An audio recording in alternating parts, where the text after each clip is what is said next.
오늘 저녁 함께 은혜 나누실 하나님 말씀 누가복음 14장 25절부터 33절까지의 말씀입니다. 신약성경 120페이지에 있습니다. 누가복음 14장 25절부터 33절까지의 말씀. 제가 한 절 여러분이 한 절 번갈아 가면서 읽으시고 마지막 절은 함께 읽으시도록 하겠습니다. 25절부터 제가 먼저 읽겠습니다.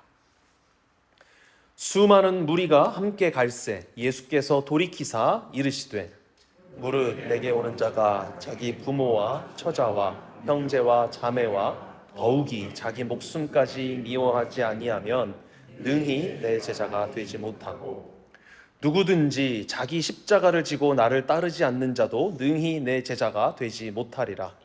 너희 중에 누가 망대를 세우고자 할진대 자기의 가진 것이 준공하기까지에 족할는지 먼저 앉아 그 비용을 계산하지 아니하겠는가. 그렇게 아니하여 그 기초만 쌓고 능히 이루지 못하면 보는 자가 다 비웃어 이르되 이 사람이 공사를 시작하고 능히 이루지 못하였다 하리라. 또 어떤 임금이 다른 임금과 싸우러 갈 때에 먼저 앉아 1만 명으로서 저 2만 명을 거느리고 오는 자를 대적할 수 있을까 헤아리지 아니하겠느냐. 만일 못할 터이면 그가 아직 멀리 있을 때에 사신을 보내어 화친을 청하리. 함께 읽으십니다. 이와 같이 너희 중에 누구든지 자기의 모든 소유를 버리지 아니하면 능히 내 제자가 되지 못하리라. 아멘. 네, 오늘 저녁 함께 비유 22번째 시간입니다. 망대 건축과 전쟁을 앞둔 왕 비유. 부제는 항복해야 이기는 전쟁입니다. 수요일 밤마다 우리 계속해서 예수님의 비유 말씀을 시리즈로 나누고 있고요. 그 속에 감추어진 십자가의 비밀을 함께 찾아보는 시간들을 가지고 있습니다. 오늘 본문에는 두 가지 비유가 함께 연속으로 나오죠. 망대 건축 비유 그리고 전쟁을 앞둔 왕의 비유, 이 두 가지입니다. 이 두 비유 말씀을 통해서 예수님께서는 우리에게 신앙의 본질이 무엇인지 그리고 주님의 제자로서 살아간다는 것이 무엇인지를 말씀해주고 계십니다. 이 제자도라고도 하는데요. 이것을 이 비유 말씀을 볼 때 놓치게 되면 오해하기 쉽기 때문에 이것을 계속 기억하고 계셔야 합니다. 자, 오늘 본문 25절은 이렇게 시작합니다. 수많은 무리가 함께 갈새 예수께서 돌이키사 이르시되. 아멘. 자, 지금 예수님이 어디로 가고 계신 중입니까? 큰 틀에서 보면은 지금 예수님께서는 편안한 여행길을 걷고 계신 게 아니죠. 복음서들은 처음부터 시작해서 끝쪽으로 갈수록 어디에 가까워집니까? 예수님의 십자가에 가까워집니다. 점점 예루살렘을 향해서 모든 사역이 집중되고요. 결국 그 십자가에서의 죽으심과 부활하심을 향해서 나아가고 있는 것입니다. 자, 인류의 모든 죄를 다 짊어지고 살이 찢기고 피를 쏟아야 할 바로 그 십자가를 향하여 나아가는 편안한 여행길이 아니라 고난을 향한 길, 고난의 길, 아주 엄숙하고 비장한 길, 구원의 길이라고 말할 수 있습니다. 자, 그런데 그 예수님의 뒤를 따라서 수많은 무리가 따라가는데요. 저마다의 야망을 가지고 있었습니다. 아시죠? 제자들이 서로 무슨 논쟁을 했죠? 누가 예수님의 우편에 앉을 것인가? 누가 좌편에 앉을 것인가? 그리고 예수님이 예루살렘 입성하실 때 호산나 호산나를 외쳤던 저와 여러분과 같은 주님 주님 하면서 외치고 있으면서도 속에 본능적으로 무슨 생각이 떠오릅니까? 예수님을 믿으면 무슨 일이 잘 되려나? 내가 이렇게 신앙생활 열심히 하고 헌신하면 내가 중요한 일을 앞두고 있는데 하나님께서 거기에 조금 더 복을 주시지 않을까? 계속 이 비유 말씀을 통해서 지적되어 왔던 우리가 어쩔 수 없이 가지고 있는 하나님과 거래하려고 하는 속성, 그 생각이 지금 이 무리들 머릿속에도 가지고 있었던, 자리 잡고 있었던 그런 장면을 우리는 떠올릴 수가 있습니다. 마찬가지로 이렇게 따라가는 무리들 속에 이 장면에서도 예수님이 왕이 되시면 나도 한 자리 차지할 수 있겠지. 주님을 따랐으니까, 주님을 위해서 나름대로 열심히 하는 삶을 사니까 혹시 주님이 거기에 상응하는 이 땅에서의 뭔가 좋은 것도 여기에 비례해서 주시지 않을까 계산하고 거래하는 마음. 게다가 이 험한 길을 나름대로 포기하지 않고 계속 따라가고 있으니까 나 정도면 어느 정도는 훌륭한 제자 축에 속하지는 않을까라는 생각이 이 군중들 머릿속에 자리 잡고 있었던 것으로 강력하게 추측할 수 있습니다. 그리고 이러한 교만과 착각과 우월감은 저와 여러분에게도 역시나 예외가 아니죠. 우리도 조금만 익숙해지면, 조금만 긴장을 덜하면 금세 빠져버리는 그러한 영적 질병이고요, 무서운 착각입니다. 열심히 신앙생활 하다가 어느새 내가 남들보다 조금은 잘하고 있지 않을까라고 스스로 만족하고 안주하게 되는 우리의 평범한 일상의 모습이라고도 말할 수 있습니다. 부인할 수 있는 사람은 아무도 없습니다. 주님이 그렇게 의식적으로 무의식적으로 예수님을 그 생각하면서 따라가던 군중들에게 지금 이 장면에서 갑자기 몸을 돌이키셔가지고 이르시되 라고 지금 말씀이 시작되는 겁니다. 자, 몸을 돌이키사 정면으로 그들을 바라보고 눈을 쳐다보면서 꾸며서 설명을 하자면요, 이렇게 이제 말씀 폭탄 선언을 지금 던지고 계신 겁니다. 자, 26절, 27절 같이 한번 읽어보시겠습니다. 본문의 26절과 27절입니다. 시작. 무릇 내게 오는 자가 자기 부모와 처자와 형제와 자매와 더욱이 자기 목숨까지 미워하지 아니하면 능히 내 제자가 되지 못하고, 누구든지 자기 십자가를 지고 나를 따르지 않는 자도 능히 내 제자가 되지 못하리라. 아멘. 사랑하는 여러분, 예수님께서는 단 한 번도 자신을 따르는 자들의 머릿수를 채우기 위해서 복음을 세련되게 변질시켜서 전하고 어떻게든 구슬려가지고 한 명이라도 더 나를 따라오게 만들어야겠다라는 식으로 복음을 전하신 적이 없습니다. 성경 어디에도 그런 장면은 나타나지 않죠. 오히려 엉뚱하게 따르고 있는 사람이라면 차라리 따라오지 말고 세상 속에서 살아라. 그런 태도를, 어떻게 보면 도도하다고 할 수 있겠죠. 그런 태도를 계속해서 보이십니다. 부자가 되고 성공할 것이다 라고 믿는 그 종교적인 군중들을 향해서 지금 이 장면에서 예수님께서는 제자의 길, 제자로서 살아가는 삶은 철저하게 나 자신이 죽는 좁고 험한 십자가의 길이다라는 것을 선포하고 계십니다. 오늘 이 비유의 말씀을 우리 함께 살펴보시면서 내 자원과 내가 가진 것과 나의 열심을 계산하는 우리의 교만이 다시 한번 깨지고 만왕의 왕이신 주님 앞에 온전히 백기들며 항복하는 자리로 다시 한번 나아가는 우리 모두가 되시기를 예수님의 이름으로 축복합니다. 예수님의 이 제자도 선언, 가족들과 자기 자신까지도 버려야, 그리고 미워해야 예수님의 제자가 될 수 있다라는 이 말씀을 들을 때 어떻게 이것을 해석하시겠습니까?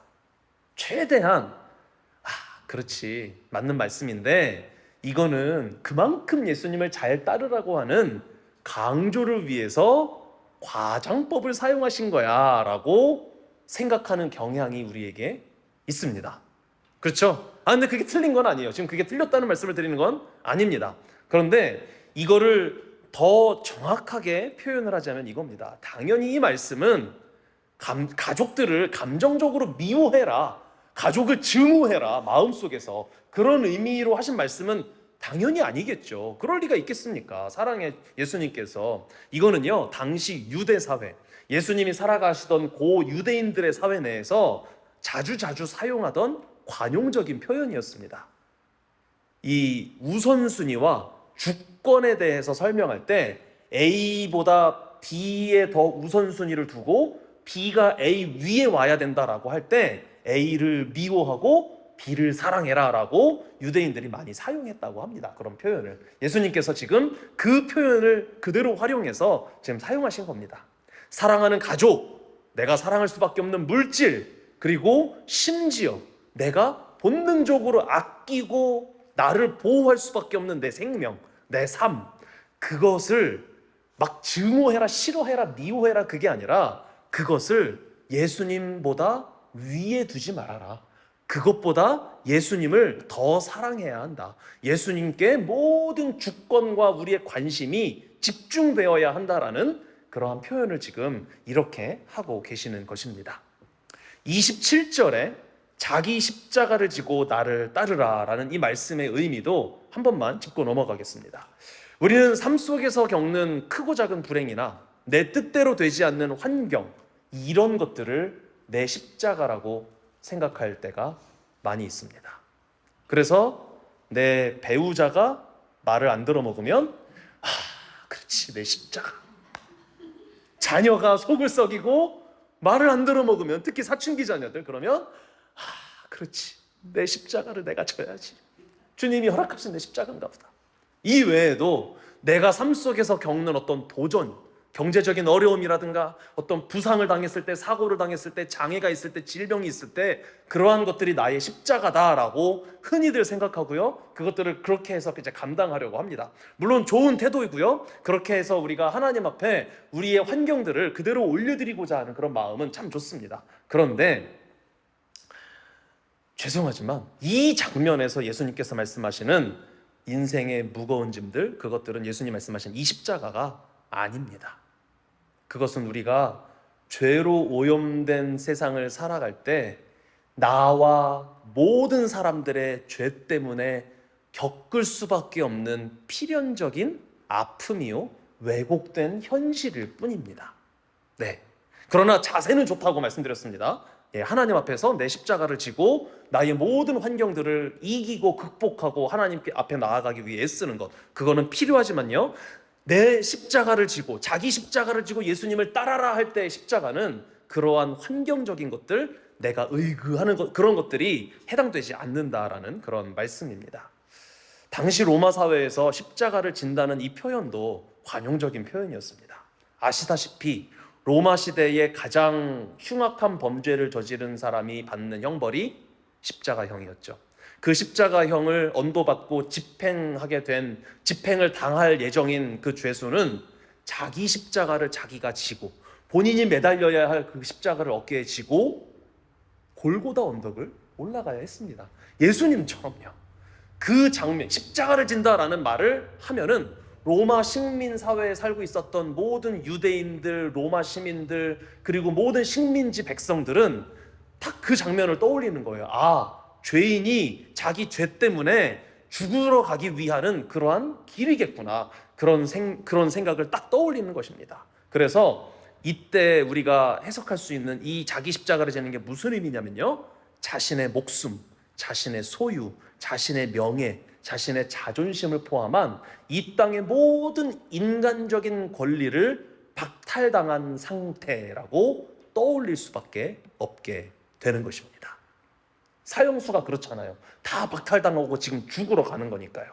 그래서 주님이 말씀하시는 이 자기 십자가라는 것은 내 인생의 모든 통제권과 내 인생의 모든 주도권이 내 손에 있지 않다라는 것을 인정하는 것을 의미합니다. 십자가를 메고 앞서 걸어가는 주님의 등 바로 뒤에 붙어서, 주님, 이제 제 뜻은 다 죽었습니다. 오직 주님의 말씀만이 제 삶의 유일한 기준이 되기를 원합니다 라는 것을 인정하며 고백하는 자세가 자기 십자가를 진 자세라는 것입니다. 내 삶의 권리를 완전히 포기하고 주님께 넘겨드리는 순종이라고 말할 수 있겠죠. 내가 왕이 되어 살던 삶을 끝장내는 죽음의 자리, 그것이 바로 자기 십자가의 본질입니다. 그런데 여러분, 이게 내 힘으로 됩니까? 내가 내 주권을 내가 내 인생의 주도권을 내려놔야지 하면 그게 내려놓아집니까? 내 권리와 자존심을 다 포기하고 진짜 모든 것을 다 주님께 맡겨버린 채 자기 십자가를 지는 삶을 살아가는 게 우리 실력으로 가능하냐라는 말씀입니다. 솔직히 우리는 흉내만 내는 거죠. 그래야 된다는 건 알아요. 그러나 그리고 그러기 위해서 노력은 합니다. 그런데 흉내 내는 것에 그치는 순간이 대부분이고요. 조금만 지나면 바로 내 주권이 튀어나오게 되고, 내가 내 삶의 주도권을 쥐고 흔들어야만 내가 내 자존감이 올라가고 내 자존심을 세울 수 있는 게 우리의 현실 아닙니까? 오히려 십자가를 한번 져보겠다고 달려드는 그 자세 자체가 또 다른 교만일 수 있습니다. 그러니까 이거는 애초에 조금만 하지만 안 된다가 아니라 애초에 시작조차 할 수 없는, 우리는 꿈도 꿀 수 없는 일이 바로 자기 십자가를 지는 일이라는 것입니다. 인간 스스로의 자원으로는 제자의 길을 걷는 것, 예수님의 제자가 된다는 것이 애초에 불가능하다는 것, 우리 주님이 너무나도 더 잘 아셨겠죠. 우리도 아는데 예수님이 모르셨겠습니까? 그래서 예수님께서 이 말씀을 하신 직후에 이 두 가지 비유 말씀을 우리에게 던져주고 계신 것입니다. 자, 먼저 망대 건축 비유입니다. 28절부터 30절까지의 말씀, 망대 건축 비유인데요. 이것을 같이 한번 읽어보시겠습니다. 28절, 29절 그리고 30절 말씀입니다. 시작. 너희 중에 누가 망대를 세우고자 할진대 먼저 앉아 그 비용을 계산하지 아니하겠느냐. 그렇게 아니하여 그 기초만 쌓고 능히 이루지 못하면 보는 자가 다 비웃어 이르되 이 사람이 공사를 시작하고 능히 이루지 못하였다 하리라. 아멘. 상식적으로 어떤 건축가도 집을 한 번이라도 구매해 보신 분들은 모두 공감하실 거고요. 그렇지 않더라도 너무 상식적인 이야기입니다. 예산과 자원을 계산하지도 않고 공사를 시작하는 일은 없습니다. 너무 당연한 일이죠. 만약에 자기가 가진 돈이 얼마나 되는지 헤아려 보지도 않고 덤볐다가, 요즘은 이제 모기지까지 이렇게 다 계산을 하겠죠. 그렇게 하지도 않고 집 짓는 공사를 시작했다가 겉모양은 다 완성이 될 듯한데 돈이 모자라서 공사를 완성하지 못하고 중단해버리면 속빈 강정 깡통 같은 건물만 완성해 놓은 채 완공하지 못하고 준공하지 못하면 지나가던 모든 사람들의 비웃음거리, 조롱거리가 되어버리고 말 겁니다. 그렇죠. 저 사람은 저 계산도 하나 안 하고 공사 시작해가지고 끝내지도 못하고 저렇게 남겨버렸네. 그렇게 되겠죠. 실제로 전 세계를 통틀어서 이 망대 건축 비유의 비참함을 그대로 보여주는 유명한 건축물이 있습니다. 그게 뭐냐면요, 북한에 있는 평화의 상징처럼 쌓아 올리려다가 처참하게 무참하게 실패하고만 류경 호텔이라는 건물입니다. 혹시 들어보셨나요? 1980년대 후반에 북한 정권이 자신들의 그 주체 사상과 공산주의 이 체제의 우월함을 전 세계에 자랑하고 싶어서 이 영광스러운 기념비를 세우겠다는 야망을 가지고 천문학적인 자금을 쏟아부어서 이 엄청난 건축물을 짓기 시작했다고 합니다. 외형적인 기초와 콘크리트 뼈대는 아주 빠른 속도로 쌓아 올렸습니다. 목표가 105층이었다고 합니다. 실제로 몇 층까지 완성됐는지는 저도 모르겠습니다. 그런데 문제가 뭐냐면 요즘 말로 메타인지가 안 됐던 거예요. 자기 자신들이 얼만큼 돈을 가지고 있고 이것으로 얼만큼까지 지을 수 있는지 그 계산을 제대로 하지 못했던 것입니다. 그래서 건축을 시작하고 겉모습은 대략 완성이 돼가던 도중에 국고가 바닥이 나버렸고요. 경제 상황이라도 좋으면 자금을 융통해서 돈을 들이부어서 완성을 시켰을 텐데 결국은 극심한 경제난이 찾아오면서 내부 인테리어는 손도 대지 못한 채 앙상한 콘크리트 유령 건물로 수십 년 동안 지금까지 방치되고 있다고 합니다. 전 세계 언론들이 이 건물을 보도하면서 세계에서 가장 거대한 실패작이라는 표현을 서슴지 않고 썼다고 합니다. 지금까지도 그 콘크리트 망대 한번 집에 가서 한번 찾아보세요. 뉴스. 전 세계적인 비웃음거리로 회자되고 있습니다. 주님이 이 비유를 통해서 우리에게 던지시는 질문이 바로 그겁니다. 너희가 지금 가지고 있는 인간적인 얄팍한 자원을 가지고, 도덕적인 열심을 가지고 하나님께서 요구하시는 거룩한 망대, 그 신앙의 망대, 구원의 망대를 제대로 건축해낼 수 있을 것이라고 생각하느냐? 먼저 덤벼들지 말고 앉아서 계산부터 해봐라. 너희들이 얼만큼 가지고 있는지, 너희들의 현실, 자신을 자각하고, 그리고 구원은 얼마나 대단한 것인지, 너희들이 건축해야 하는 그 구원의 망대는 얼마나 돈이 많이 들고 엄청난 것인지를 한번 보면서 비교해봐라. 가능이나 하겠냐? 지금 이 말씀을 하고 계신 것입니다. 신앙생활 몇 년, 몇십 년 하고, 훈련 조금 받고, 성경 좀 안다고 해서 내가 내 힘으로 예수님의 제자가 될 수 있다 착각하지 마시기를 부탁드립니다. 제자 훈련 받으면 제자가 됩니까? 예배에 빠지지 않으면 예배 마스터가 됩니까? 예수님에 대해서 열심히 공부한다고 한들 그 지식이 우리의 영적인 키를 한 자나 더해줄 수 있겠습니까? 우리의 노력은 헛된 공로일 수밖에 없고 자기 의의를 쌓는 부실공사만 하게 만들 뿐입니다. 그리고 그마저도 결국에는 죄의 유혹과 현실의 벽 앞에 무참히 무너져서 사탄의 비웃음거리, 조롱거리가 될 수밖에 없습니다. 내 능력으로는 절대 불가능하다라는 절대 무능력의 현실을 깨닫고 인정하는 것, 이것이 비용 계산의 진짜 목적이 되어야 합니다. 그래서 이 첫 번째 비유, 이 말씀을 한마디로 요약하면 뭐냐면요, 잘 계산해봐. 안 될걸? 계산 잘해봐. 그리고 시작할 생각도 하지 마. 너희들의 힘으로는. 그 말씀을 지금 하고 계신 겁니다. 자, 그런데 주님은 여기서 멈추지 않고 곧바로 또 다른 비유를 던지시죠. 속사포처럼요. 전쟁을 앞둔 왕의 비유. 그리고 이 비유가 우리를 더 깊은 절망 속으로 떨어뜨리는 것처럼 보입니다. 자, 31절, 32절 말씀 같이 한번 읽으시겠습니다. 시작. 또 어떤 임금이 다른 임금과 싸우러 갈 때에 먼저 앉아 1만 명으로서 저 2만 명을 거느리고 오는 자를 대적할 수 있을까 헤아리지 아니하겠느냐. 만일 못할 터이면 그가 아직 멀리 있을 때에 사신을 보내어 화친을 청할지니라. 아멘. 자, 이 장면은 아이들 골목 싸움이 아니죠. 국가와 국가 간의 전쟁입니다. 왕과 왕이 싸우고 있습니다. 그런데 한 왕에게는 군사가 1만 명밖에 없고요, 상대편 쳐들어오고 있는 왕에게는 군사가 2만 명이 있습니다. 2배. 이거는 이제 1만 명도 겉보기에는 꽤 많은 군사가 있지만 쳐들어오는 군사는 2배, 딱 보기에도 2배면은 이거는 엄청난 차이잖아요. 그런 이제 딱 봐도 상대가 되지 않는 싸움이다라는 것을 말씀해 주시기 위한 그런 장치입니다. 자, 어쨌든 비유죠. 그러면 두 임금은 각각 누구를 의미할까요?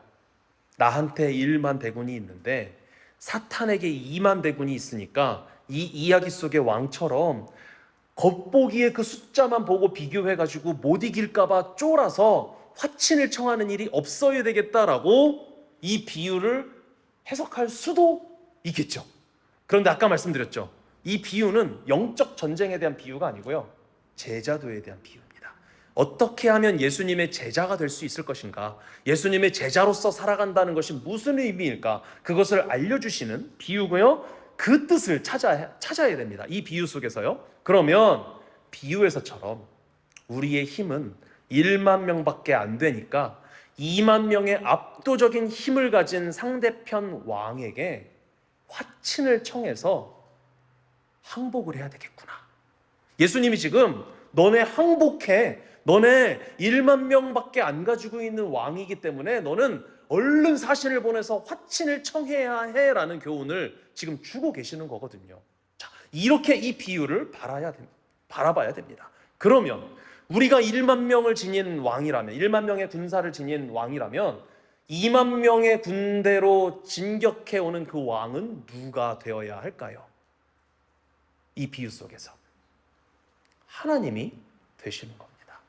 하나님께서 공의의 심판의 칼날을 가지고 우리를 심판하기 위해 2만 명의 군사를 끌고 달려오시는 겁니다. 이 전쟁에서 지면 우리는 지옥에 떨어지는 겁니다. 왜요? 공의의 칼날의 심판을 받게 되기 때문이죠. 이것이 우리의 영적인 현실입니다. 선악과 따먹은 본성을 여전히 갖고 내 자존심, 내 경험, 내 도덕성이라는 보잘것없는 1만 명의 군사를 가지고 만왕의 왕이신 하나님과 그 말씀과 통치를 이겨먹으려고 하는 감히 전쟁을 벌이고 있는 반역자들이 우리의 현실이라는 것입니다. 내가 주인이 돼서 내 뜻대로 하나님을 조종하고 통제하려 드는 이 무모한 전쟁의 결말 어떻습니까? 싸우면 1만 명 대 2만 명은 2만 명이 이길 수밖에 없습니다. 거룩하신 하나님의 공의와 맞닥뜨리는 순간 우리는 모든 자아, 모든 공로, 모든 노력들 다 흔적도 없이 다 불타버리고 전멸당하고 영원한 파멸, 영원한 지옥불에 던져질 수밖에 없습니다. 1만으로는 2만을 절대 이길 수 없다라는 이 현실을 헤아리는 지혜가 저와 여러분에게 있어야 하지 않겠습니까? 1만 명으로 2만 명을 이길 수 없다면 패배가 확정된 이 전쟁터에서 살아남을 수 있는 이 왕이 1만 명 왕이 살아남을 수 있는 방법은 딱 하나밖에 없습니다. 그게 뭡니까? 항복. 예수님이 지금 알려주고 계시잖아요. 얼른 사신을 보내서 화친을 청할지니라 그렇게 해야 하는 것입니다. 자존심을 끝까지 붙잡고 개죽음을 당하는 게 아니고요. 32절에서 예수님께서 말씀하시는 이 말씀이 복음의 돌파구로서 작용할 수 있는 것입니다. 만일 못할 터이면 그가 아직 멀리 있을 때에 사신을 보내어 화친을 청할지니라. 아멘. 대적할 수 없음을, 상대가 안 된다는 사실을 깨달은 왕이 해야 할 일은 적군이 아직, 그게 이제 멀리 있을 때를 의미하는 게 아니라 아직 다가오지 않았을 때, 아직 거리가 있을 때를 의미하는 거고요. 그럴 때 서둘러 사신을 보내서 화친을 청하는 겁니다. 어설프게 밀당하거나 협상을 시도하면 오히려 괘씸죄가 추가가 되겠죠. 그럴 게 아니라 상대 왕에게 모든 처분을 맡겨드리고 백기를 들고 투항하는 것. 이게 우리가 살아남을 수 있는 유일한 길이라는 것입니다. 여러분, 기독교 신앙은 내가 가지고 있는 어떤 것들을 쥐어 짜내가지고 하나님께 점수를 따내려고 전전긍긍하는 그러한 종교가 아닙니다. 진짜 제자도라는 것은, 진짜 예수님을 따르는 신앙생활이라는 것은 하나님의 압도적인 공의의 십자가 앞에 내 고집과 내 자존심이라는 일만의 무기를 모두 다 내려놓고 두 손 들고 백기를 들고 투항하고 항복하는 것인 줄 믿습니다. 주님, 제가 가지고 있는 것으로는 거룩의 망대를 세울 수도 없고 제 힘으로는 이 전쟁을 이길 수도 없습니다. 저는 완전히 무능력한 죄인입니다 라고 고백하면서 주님께서 알아서 해 주십시오, 이렇게 주님의 처분만을 바라는 항복선언, 그 백기가 들린 바로 그 자리에 비로소 만왕의 왕 예수 그리스도의 피 묻은 평화와 일방적인 탕감의 은혜, 용서의 은혜가 폭포수처럼 부어지는 것인 줄 믿으시기를 바랍니다. 하나님은 우리가 대단한 군사력을 자랑하면서 주님을 위해서 큰 승리를 바치겠다고 나서면 일하시지 않습니다. 오히려 내 자아의 군대가 완전히 무너지고 저는 못하겠습니다라고 항복해서 십자가 보혈의 공로 뒤로 숨을 때 중보자 되신 예수님의 의의를 우리에게 덧입혀 주시는 것입니다. 우리를 향하여 진격해오는 그 하나님의 공의를 향해서 예수님이라는 사신, 예수님이라는 중보자를 우리는 얼른 앞세워야 합니다. 내세워야 합니다. 그러면 하나님께서는 그 공의의 칼날을 우리가 불쌍해서 거두시는 것이 아니라 하나님의 아들 예수 그리스도를 대신 치심으로 우리를 치지 않고 구원해 주시는 것입니다. 그렇게 해서 하나님과 우리 사이에 화친이 맺어지고 화평이 이루어지고 진정한 평화가 찾아오는 이 복음, 항복해야 이기는 기묘한 복음의 역설, 이 은혜 누리시는 저와 여러분들이 되어야 할 것입니다. 예수님은 이 두 비유의 결론으로 33절에서 제자도의 최종 종착지를 선언하십니다. 자, 우리 함께 읽어보실까요? 33절 말씀입니다. 너희 중에 누구든지 자기의 모든 소유를 버리지 아니하면 능히 내 제자가 되지 못하리라. 아멘. 자, 우리는 이 구절을 보면요, 또 순간 율법주의 쪽으로 고개를 갸우뚱 몸이 이렇게 기울어지게 됩니다. 왜냐하면 내 소유를 버려야겠구나라는 결단을 하게 되니까요. 그렇죠? 예수님, 제가 제 재산을 한번 처분해 보겠습니다. 그래서 예수님의 제자가 되어 보겠습니다. 무소유를 한번 실천해 볼까요? 그러면 법정 스님은 뭔가요? 자, 그런데 다행인지 불행인지, 다행이기도 해요. 왜냐하면 진짜 재산을 처분하라는 말씀이 아니어서. 그렇죠. 이거는요, 모든 소유를 버린다, 이것은요, 내 모든 가지고 있는 물질, 재정, 통장, 잔고 이런 것들을 물리적으로 비우라라는 빈곤의 행위를 의미하지 않습니다. 여기서 버려야 할 진짜 소유란 평생 나를 지켜주고 내 가치를 증명해 줄 수 있다고 믿는 나의 의, 내 자존심, 내가 해온 것들, 내가 하는 것들, 내가 할 것들, 내가 쌓아온 평판과 명성, 교회 안팎에서, 집 안팎에서, 이 모든 것들입니다. 여러분들, 이것들 버리실 수 있겠습니까? 그런데요, 이것도 또한 내 의의를 버리고 내려놓는 그 행위 자체에 집중하게 되면 또 율법주의를 흘러가요. 이거 어떡합니까? 이거는 이거 어쩌라는 거죠, 주님? 어쩌라는 겁니까? 전 모르겠어요. 정답이 나왔네요. 이렇게 가야 하는 것입니다. 내 손에 쥐어져 있는 쓰레기를 버리기 위해서 내 손가락을 펴는 노력에 집중하면 그게 율법주의입니다. 그런데요, 너무나도 놀랍게 내가 뭘 쥐고 있는지 거기에 집중해서 펴야 돼가 아니라 내 시선을 내가 가지고 있는 것이 아니라 예수님께 고정하면 나도 모르게 내 손에 힘이 빠지게 되어 있습니다. 왜요? 우리의 관심은 예수님께 집중되기 때문이죠. 예수님을 발견하고 바라보면서 예수님께 어쩌라고요, 예수님? 전 못하겠습니다. 이건 어쩌라는 건지 모르겠습니다. 라면서 예수님께 손을 내밀면, 그러면 그 예수님을 붙잡아야 되니까 어떻게 합니까? 이걸 놔야 붙잡게 되지 않겠습니까? 나도 모르게 놓고 붙잡게 되는 것입니다. 그러면 내 손에 들려있던 율법과 자기의와 내가 쌓으려는 모든 그런 것들이 자연스럽게 바닥에 툭 떨어지는 일들이 우리의 삶 속에서 일어나게 되는 것입니다. 더 정확하게는요, 주님이 다가오셔서 꽉 쥐고 있는 내 손을 하나씩 펴 주실 줄 믿습니다. 그리고 내 손을 예수님이 직접 붙잡고 예수님이 직접 끌고 가주시는 역사가 일어나고요, 이것이 바로 예수님이 오늘 본문 속에서 말씀하시는 진짜 예수님의 제자로서의 삶, 제자도의 삶입니다. 내 소유와 자원을 버리는 그 믿음의 자리에서 비로소 내가 주인공이 되려고 했던 그 무모한 전쟁은 끝이 나고 주님의 진짜 통치가 시작되는 것인 줄 믿으시기 바랍니다. 아멘. 말씀 맺겠습니다. 사랑하는 우리 가족 여러분, 우리는 예수님의 그 예루살렘 행렬을 뒤따르면서 내 미천으로 거룩의 망대를 쌓아 올려서 내 성공을 증명하려고 하는 야망 가득한 군중들입니다. 우리를 향해서 예수님께서는 때때로, 자주, 종종 원하실 때마다 뒤로 싹 돌아서 돌이켜 이르시되, 오늘처럼 이렇게 말씀해 주십니다. 내 손에 1만 명의 군사를 쥐고 만왕의 왕이신 하나님의 통치를 이겨먹으려 드는 저와 여러분, 우리는 어리석은 반역자들입니다. 이런 우리에게 예수님께서 말씀하십니다.